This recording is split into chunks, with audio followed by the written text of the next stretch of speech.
There's a comment here regarding the scarves that I use, or that the children use, throughout the movement centers.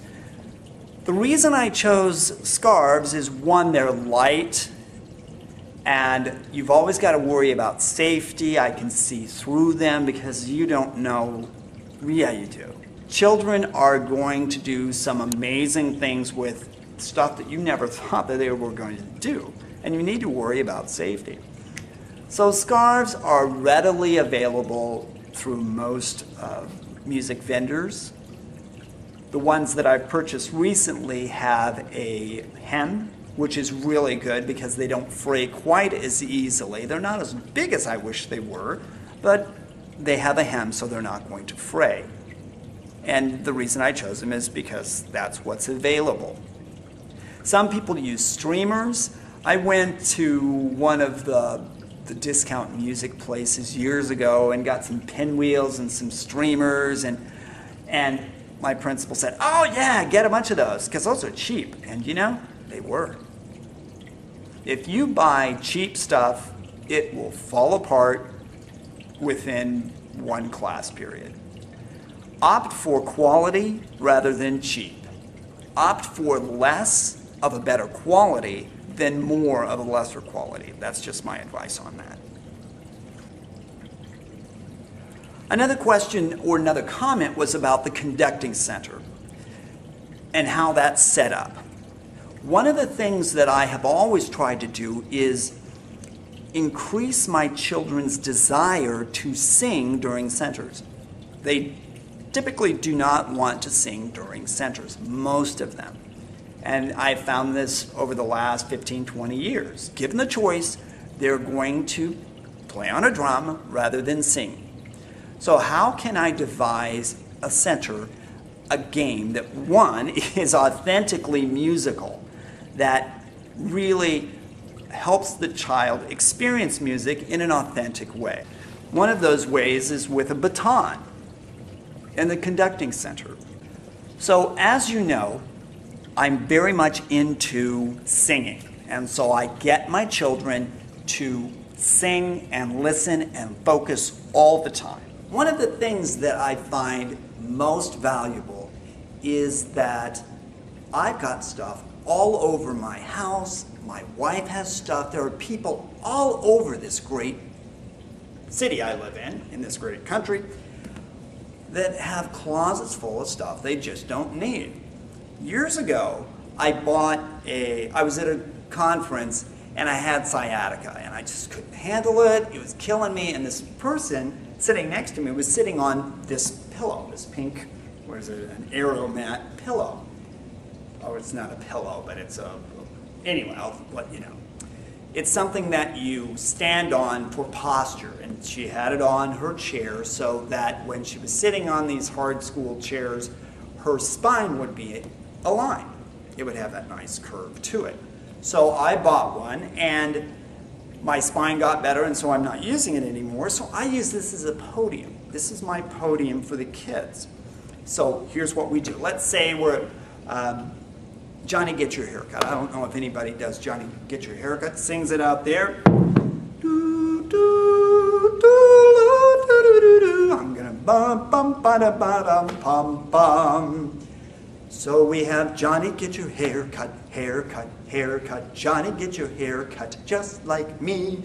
Johnny Get Your Haircut, haircut, haircut. Johnny Get Your Haircut just like me. I'm singing along, and just like me, la-ti-do. The great thing about it, it ends on do. Most of my songs end on do. So we have just like me. So after they do it a few times, after they sing the song a few times, I get them, I conduct it first. So I want you guys to slow down at the very end. I'm going to conduct just like and me. So they sing, Johnny Get Your Haircut, Johnny Get Your Haircut, just like me. And they'll always miss 5 on that first phrase. Don't know why, they will. Johnny Get Your Haircut, haircut, haircut. Johnny Get Your Haircut, just like me. And that's the game. And then I have the first kid stand up on the little podium, and I'm going to be out of the picture now. And then they'll conduct just like me. And so the kids have to watch and they have to sing at the appropriate time for the person conducting, and so we change out conductors. And so there are tons of songs that you do. Bingo. E-I-E-I-O. So they're having to watch and they're having to listen. I'm not crazy about watching, but that's what we do as conductors. So I take this activity, I take the pillow or the sitting thing, whatever it is, I take the conducting baton, and I have a stand. Let me show you. It's a stand. You know what a stand looks like. So we have the stand, and we have the baton, and then we have the pillow, and they conduct.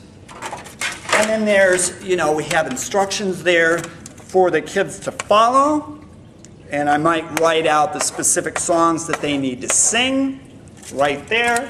And so we have a conductor and we have a group of kids. And so I'm not even talking about a chorus or a conductor. Well, I did talk about a conductor. I'm not talking about a chorus or anything like that, but they're experiencing a choir. They're experiencing a choir, they're looking at a conductor. All of those roles that we have in music are being practiced without the baggage of the verbs. So later on, they will have an authentic experience with a choir and a conductor. And so when I start labeling things, it all makes perfect sense. One of the things that we get in trouble about all the time is that we are so quick to throw a label out there. And we throw labels out there thinking that, oh my gosh, if I just get them to say this word, oh, everybody's happy. And really, labels are lame. And I tell you that labels are lame not because they're lame, but because we use them lamely.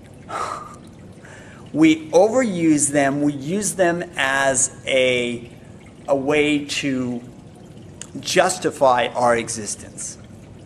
That if we can get every kid to go do, re, mi, re, do, that we've done something cool, and we haven't.